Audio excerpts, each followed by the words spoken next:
What's going on? So this is not a sponsored post. I just want to put that out at the beginning. And by sponsored, I mean nobody sent this to me. Nobody paid for it besides me. But this is for, I don't know, TROND.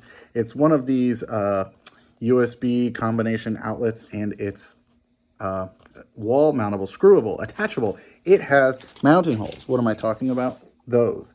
They're already on it, the sides, right? You can obviously use those, but these are easier.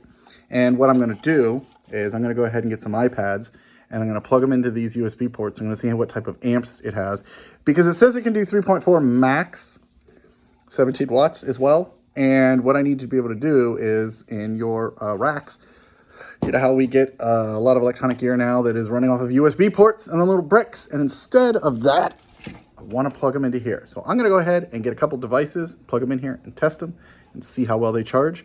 And then we'll move on to rack mounting it as long as it still works. All right, so of course we have one of the kids' iPads and the battery is dead. So perfect. Let's go ahead. Oh my gosh, the first try.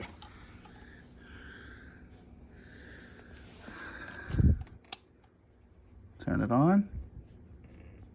All right, well, so the USB ports are switched. That's pretty cool. I like that. And we're charging. And yeah, let's see how quick it goes. All right, so I was able to get it mounted. And as you can see, you can screw it right in. It's got a power strip, like I said, that controls the USB outlets. I was able to remove 2 of these bricks now, and I have some spare outlets, and I can go ahead and get the NAS put in and work on cable management. And the nice thing is that these USB ports, being that they were higher amps, I was able to charge that iPad in an hour and a half. I was able to charge it 40%. So I'd say it's a definitely good little power strip, and we'll see how long it holds up.